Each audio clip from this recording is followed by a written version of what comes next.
열왕기 마지막 부분에 와 있습니다.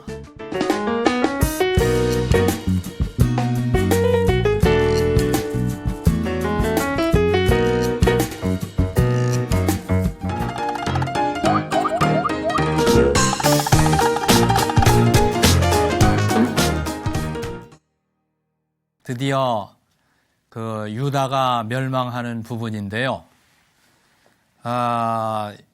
여호야김 왕부터 시작되는 그 유다의 멸망 부분인데 쭉 우리 공부해 온 것을 보면 히스기야라는 좋은 왕이 있었고 요시야라는 좋은 왕이 있었습니다.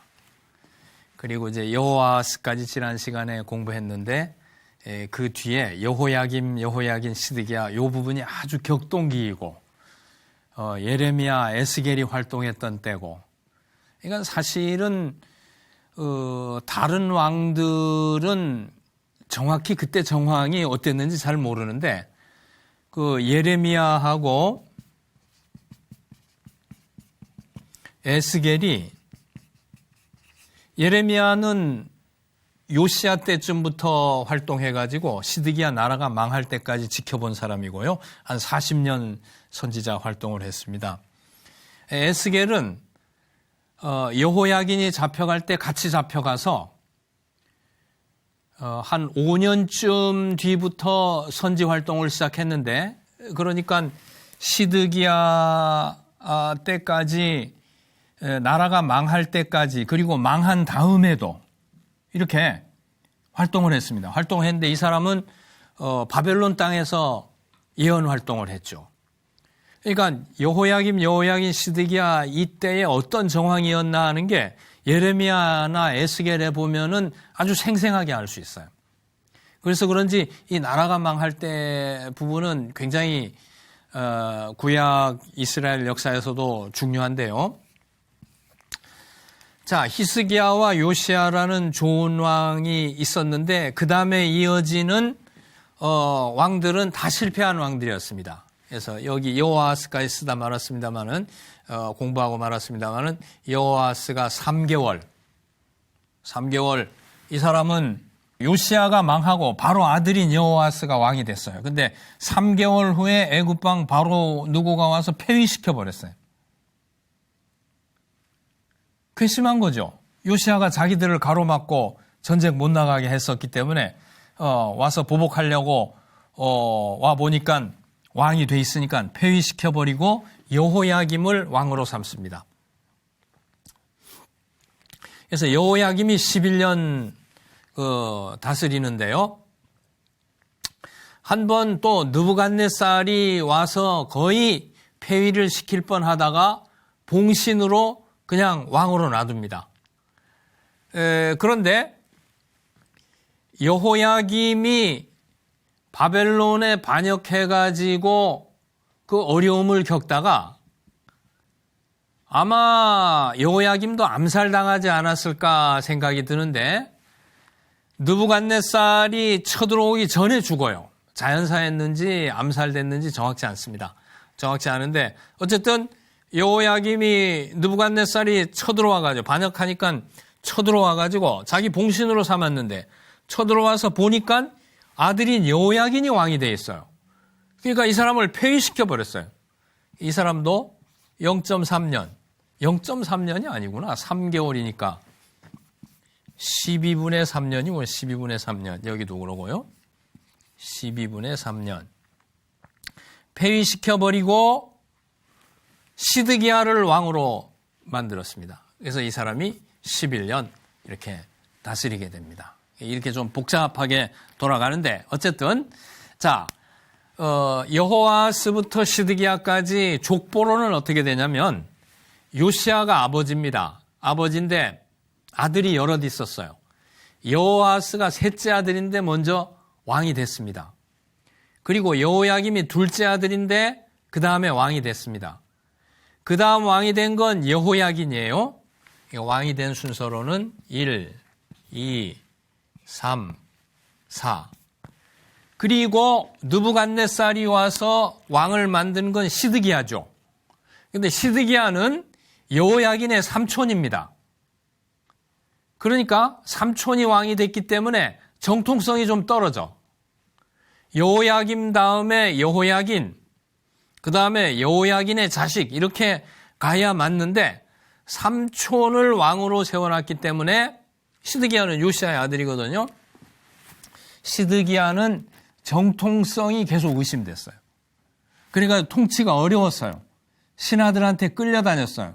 시드기야는 여호야김처럼 나쁜 사람은 아니었던 것 같아요. 왜냐하면 예레미야를 존경했습니다. 여호야김은 예레미야를 미워했어요. 막 구박하고 박해했는데 시드기야는 예레미야를 존경해가지고 조용히 불러서 자문도 구합니다. 그러면 예레미야가 말해준 대로 좀 똑바로 해야 되는데 그렇게 하지 못하고 또 신하들에게 끌려가요. 예레미야를 만나는 것도 몰래 만나요. 조용하게. 그러니까 사람은 좀 괜찮은 사람인 것 같은데 왕으로서 힘이 없었습니다. 그리고 여호야긴 때에 엘리트들이 다 잡혀가 버려서 시드기야 신하들이 굉장히 어리석고 고집불통들이었어요. 나라가 그냥 성벽이 뚫리고 망할 때까지 저항하다가 이제 그 국가가 파탄나는 그런 지경에 이르게 되는데 어쨌든 기억해 두시기 바랍니다. 이렇게 세 사람이 아들이고 여호야긴이 요시야의 손자고, 근데 왕이 된 순서는 이렇게 갔다. 자, 그러면 여호야김은 어떤 그 사람이었냐면은 요시야의 사람인데 11년 다스렸는데요. 아까 말씀드린 대로 애굽의 바로 느고가 여호야김을 왕으로 만들었는데 다스린 지 한 4, 5년이 돼가지고 바벨론에 반역을 한 것 같아요. 그래서 느부갓네살이 쳐들어와가지고 이 여호야김을 잡아가게 됩니다. 잡아가게 되는데 가만히 느부갓네살이 보니까 그냥 잡아갈 게 아니라 바벨론에서 지금 유다는 땅도 멀고 하니까 그냥 그 봉신, 신하로 삼아가지고 계속 조공을 바치면서 다스리게 하자. 그렇게 판단을 했던 것 같아요. 봉신을 삼아가지고. 그래서, 이 여호야김이 잡혀가지 않고 봉신으로 조공을 바치면서 느부갓네살에 복속되어 있었던 것 같습니다. 그러니까 여호야김은 애굽 왕에 의해서 세워지고 느부갓네살에 의해서 세워지고 두 번 세워진 셈이에요.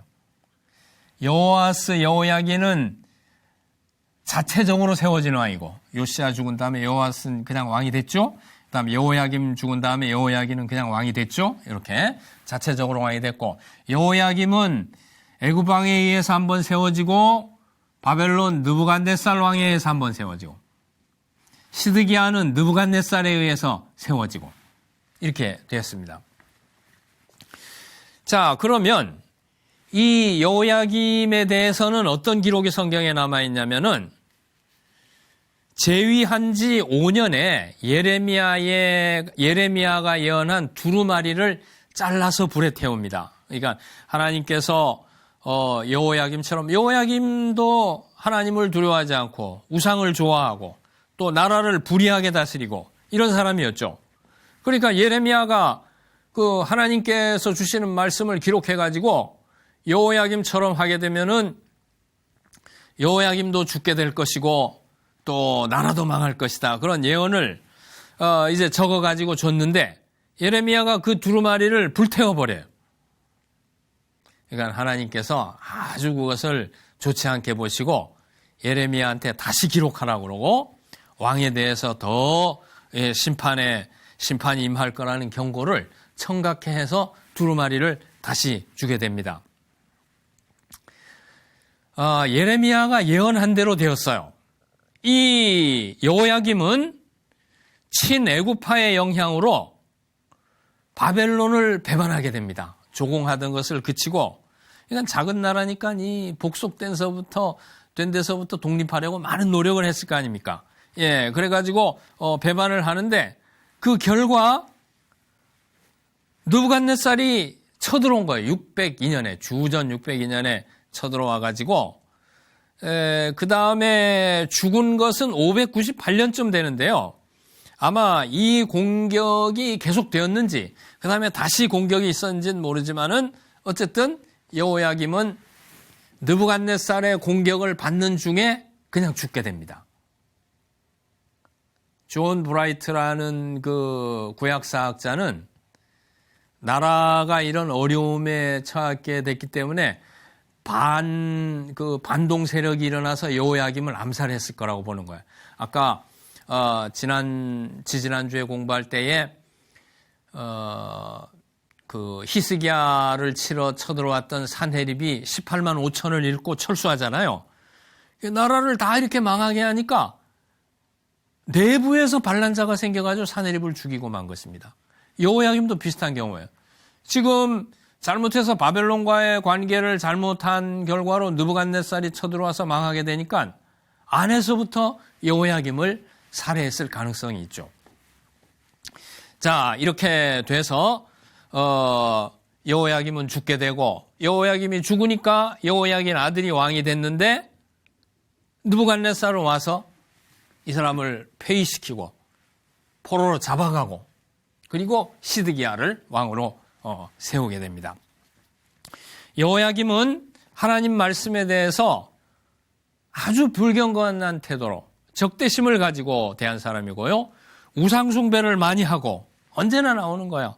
아주 악하고 잔인한 통치를 하고, 여호야김은 유다가 우상숭배와 부도덕의 결과로 나라가 망하게 되는데 그것을 대표한 인물입니다. 그 유다가 멸망하게 되는데 상징적인 인물이 됐던 거예요. 여러분, 우리 므낫세 때문에 나라가 망했다고 했는데, 므낫세는 나라가 망하는 그 기초를 제공한 사람이고 실제로 나라가 망하도록 이끈 그 장본인은 여호야김이고, 그렇게 말할 수 있어요. 두 사람이 제일 책임이 있다고 볼 수 있습니다. 므낫세, 여호야김. 좋은 얘기를 많이 해야 되는데 이렇게 나쁜 얘기만 하니까 굉장히 좀 기운이 떨어지는 것 같습니다만은 실패해서 배우는 거죠. 성경이 이렇게 실패한 본을 많이 보여주는 것은 우리로 참담한 신경을 가지라는 것이 아니고 우리 자신을 살펴보라는 것입니다. 이 두 사람이 제일 책임이 있다고 볼 수 있습니다. 시드기야는 좀 나아요. 그런데 여호야김은 아주 예레미야나 하나님이나 하나님 말씀에 대해서 적대적인 태도를 가졌던 사람입니다. 자, 그래서 이 사람은 결국은 죽게 되고 여호야긴이 3개월 다스리게 되는데, 여호야긴은 고니야라고도 불리는데 정확하게는 3개월 10일입니다. 여호야긴도 왕이 되어가지고는 바벨론에 저항했을 가능성이 높아요. 그러니까 느부갓네살이 와서 괘씸하게 생각하고 폐위시켜버렸죠. 자, 그런데 멸망을 했는데, 이렇게 폐위가 되었는데, 느부갓네살이 쳐들어와가지고 여호야긴을 폐위시키면서요, 한 10,000명 정도 엘리트를 같이 잡아가 버립니다. 그러니까 이 시점에 사실은 나라가 망한 거예요. 실제적으로는. 시드기야 11년 동안 조금 이어지는 것은 집행유예 기간이요. 마지막으로 기회를 주는 거예요. 여호야긴이 잡혀갈 때 나라는 망한 거예요, 사실상. 기회를 하나님이 한 번 더 주신 거예요. 근데 그 반전을 시키지 못했죠, 시드기야가. 여호야긴은 정통왕이었습니다. 정통왕이 잡혀가고 시드기야는 힘이 없는 사람이었어요. 10,000명을 잡아가는데 어머니, 부인들, 그리고 그 기술자들, 엘리트 관료들 전부 잡아갔어요. 그러니까 남아있는 사람이 별로 없었다고. 통째로 거의 다 잡아가 버렸으니까. 느부갓네살의 계산에는 이게 사실 포로기가 여호야김 때 한 번 더 있었는데요. 주전 605년에 1차 포로 있고 여기 2차 포로고 시드기야 잡혀갈 때가 3차 포로인데, 이때도 그렇게 생각한 것입니다. 여호야김을 봉신으로 세울 때, 그때가 여호야김을 봉신으로 세운 게 605년 이때인데, 이때도 바벨론에서부터 유다가 머니까 그냥 왕을 한 사람 놔두고 신하처럼 부리면서 통치하는 게 좋겠다고 판단한 것 같고, 이때도 그런 판단을 한 것 같아요. 여호야긴은 잡아가 버리고, 정통왕은 잡아가 버리고, 시드기야를 세워서 조금 여기까지 뭐 다 관리를 보내가지고 통치하기가 어려우니까 그렇게 생각해서 시드기야를 세운 것 같습니다. 그러나 사실상 이 두 번째 포로인 여호야긴의 포로는 사실상은 나라가 망한 정도의 그런 큰 사건이었다고 봐야 될 것 같아요.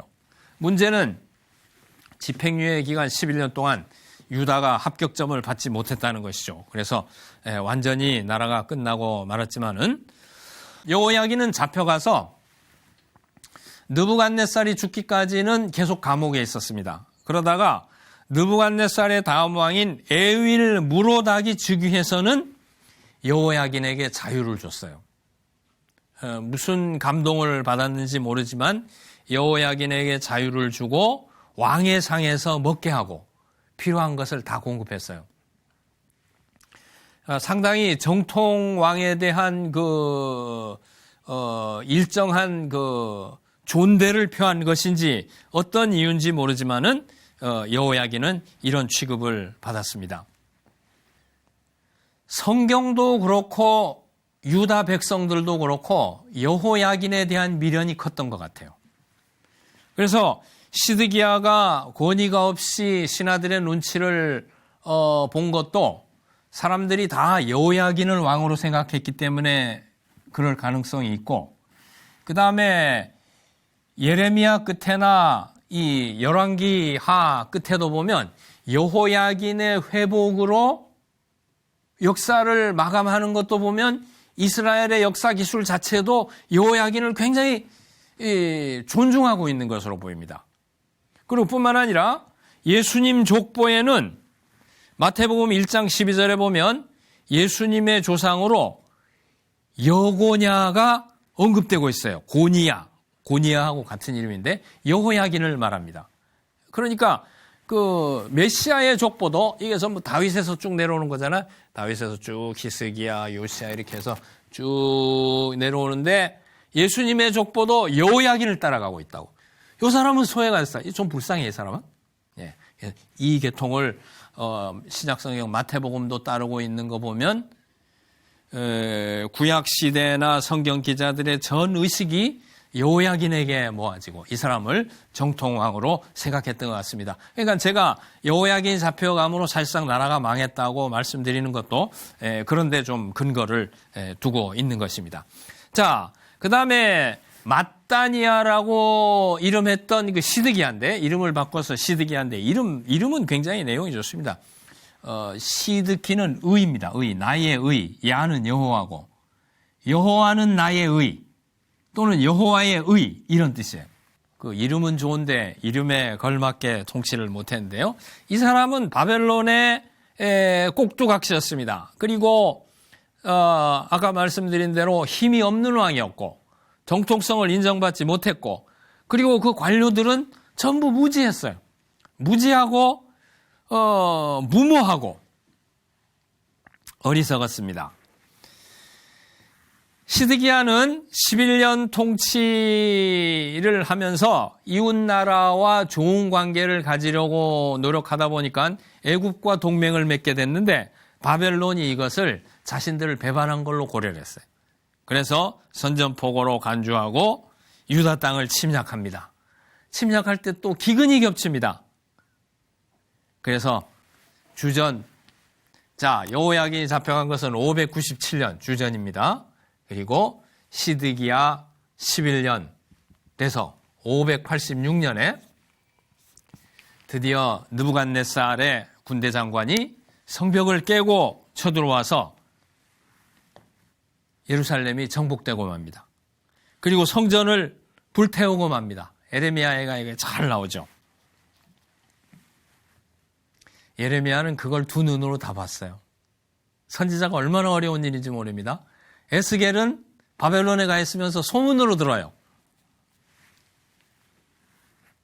가장 위기 때 위대한 선지자들이 나오는 거죠. 북왕국 멸망할 때는 이사야가 활동했고 남왕국 멸망할 때는 예레미야, 에스겔이라는 대선지자들이 활동했고, 자, 성은 정복되고 성전은 불탔습니다. 이제는 정말 끝이죠. 시드기야는 눈이 뽑힌 채로 바벨론에 끌려갑니다. 야, 얼마나 이 비참하네.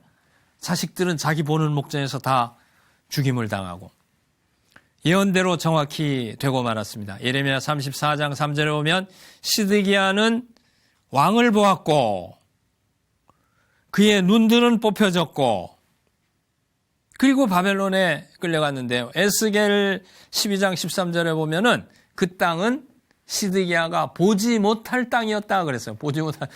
이제 눈이 뽑혀버렸으니까 주전 586년 드디어 나라는 망하고 말았습니다. 우상숭배와 부도덕 때문에 두 가지예요. 두 가지인데 언제나 우리는 잊지 않아야 되겠습니다. 이 역사를 곤두박질치게 하지 않도록 하려면 하나님만 두려워하고 부도덕적인 사회가 되지 않도록 내 삶을 먼저 관리하고 세상에 대해서도 관심을 가지고 정말로 치열한 의의 싸움을 하지 않으면 안 된다. 안 그러면 인간의 마음이 부패하기 때문에 또 인간의 역사는 더욱더 부패할 수 있죠. 얼굴 없이 권력을 쫓고 쾌락을 쫓고 재화를 쫓고 하기 때문에 국가는 얼마든지 타락하고 파멸로 갈 수 있는 것입니다. 역사에 대해서 책임지려는 사람들은 이 우상숭배 문제와 부도덕의 문제, 이걸 늘 신경 써야 되는 거예요. 예레미야 예언대로 70년 포로 생활을 하게 됩니다. 그래서 586년에 망하고 이제 536년 또 538년 나는 정확치는 않은데 고레스 칙령에 의해서 536년에 포로가 귀환하게 됩니다. 적은 수가 귀환하죠. 귀환해서 이 포로로 귀환한 이 남은 자들이 근근히 예수님 오시기까지 그 거룩한 씨를 이어가는 거예요. 그래서 중간사 시대를 거쳐서 예수님이 오시게 됩니다.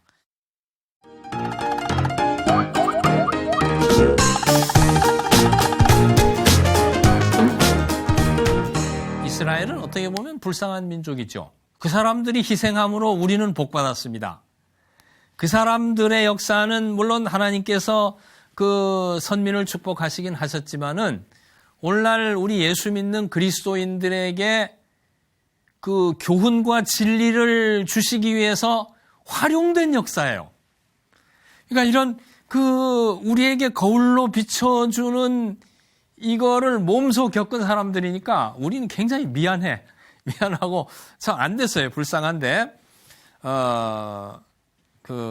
우리는 이러한 그 역사를 통해서 이런 실패의 역사를 통해서 우리 자신을 살펴보게 되고 그리스도를 바라보고 그리스도께 나가게 되는 것입니다. 자, 이 70년 문제를 좀 해결했으면 좋겠습니다. 예레미야가 70년 만에 돌아올 거라고 그랬는데 586년에서 536년이면은 50년밖에 안 되잖아요. 그러면 70년이 안 되는데,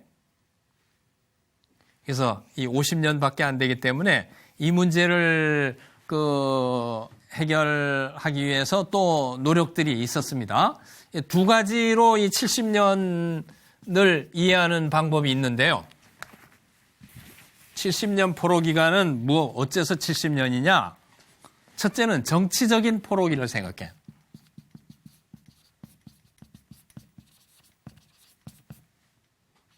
둘째는 종교적 포로기.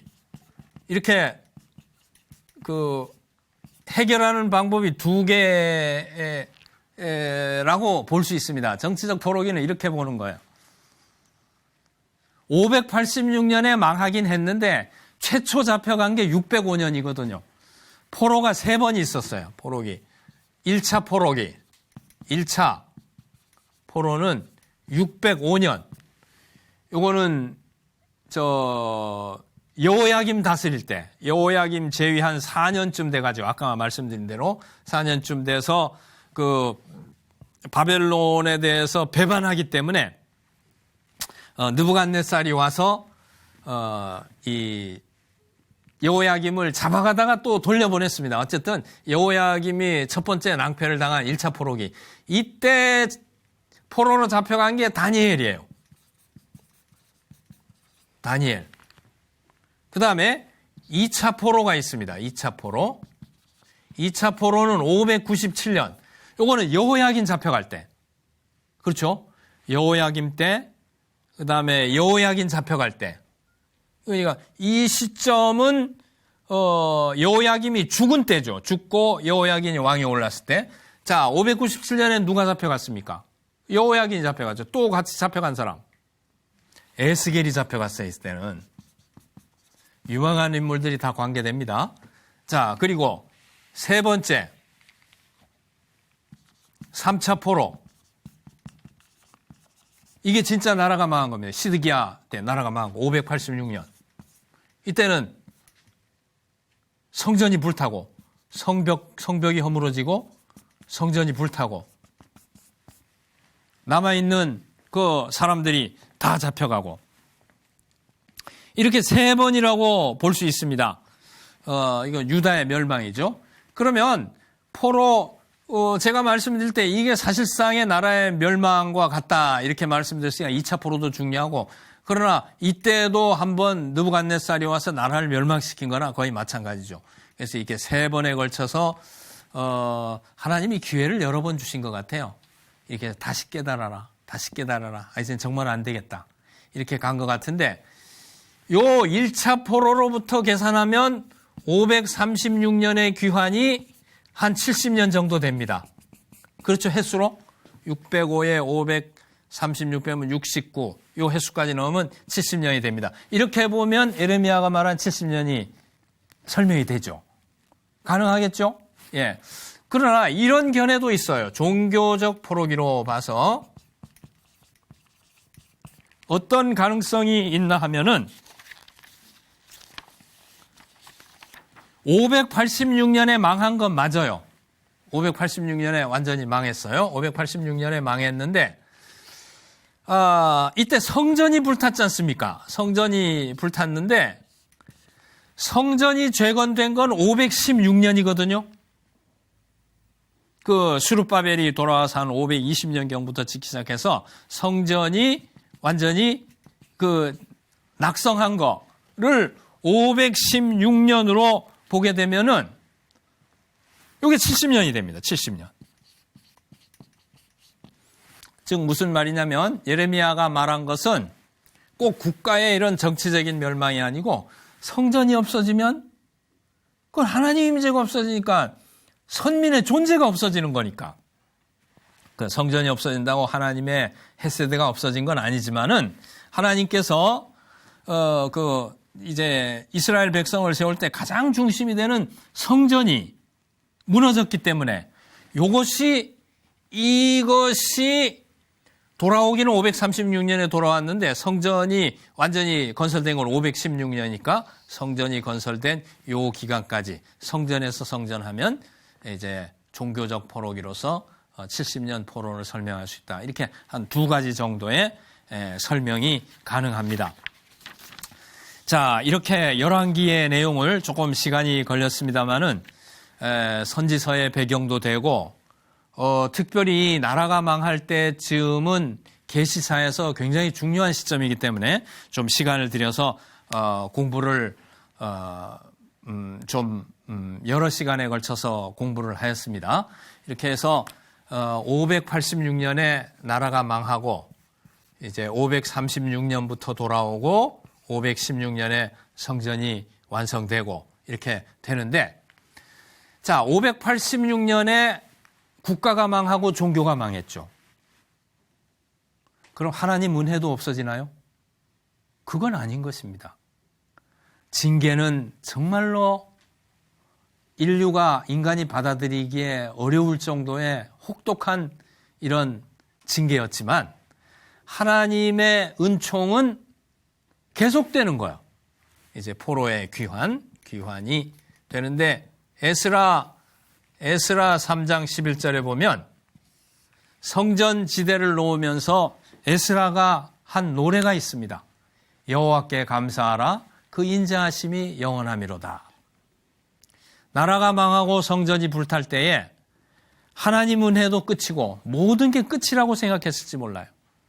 그러나 하나님의 그 자비하신 사랑은 그 인간의 감내를 넘어서는, 인간의 이해를 넘어서까지 계속된다는 것을 에스라의 간증을 통해서, 에스라의 찬양을 통해서 우리가 읽어볼 수 있습니다. 하나님은 자기 백성들을 끝까지 사랑하시고요. 특히 예수 믿는 우리를 참으로 사랑하시고 끝까지 사랑하십니다. 그리스도가 오셔서 우리를 죄에서 구원하고 죄를 이기고 하나님 나라를 이루는 삶을 살게 하시려고 하나님의 자비의 역사는 이스라엘이 망하는 그 과정을 거치면서까지 또 포로로 귀환한 다음에 나라다운 나라를 이루지 못합니다. 그러다가 중간사 시대, 정말 존재 없는 시대를 거쳐가지고 나라가 없는 땅에 예수 그리스도를 보내셔서 또 그 나라마저 AD 70년에는 마사다 사건 이후로 완전히 공중분해가 되어버리지만은 이스라엘이라는 국가는 없어지고 성전의 존재는 찾을 수 없게 됐다 할지라도 참 성전이신 예수 그리스도를 보내셔서 그로 말미암아 하나님의 백성을 새롭게 만들고 하나님 나라를 이루어 가시는 그 은총을 계속해 나가시는 것을 볼 수 있습니다. 열왕기를 통해서 하나님께서 인간의 삶이 어떤 것이 되어야 될 것과 또 그것이 실패할 경우에 어떤 결과가 따른다는 엄중한 교훈을, 채찍과 같은 교훈을 우리에게 열왕기서를 통해서 보여주셨습니다. 다음 시간부터 공부하게 될 역대기에서는 하나님의 은혜가 어떻게 지속되는가 하는 관점을 가지고 같은 역사가 다른 시각에서 설명될 것입니다. 다음 시간을 기다리면서 오늘은 여기서 마치도록 하겠습니다. 감사합니다.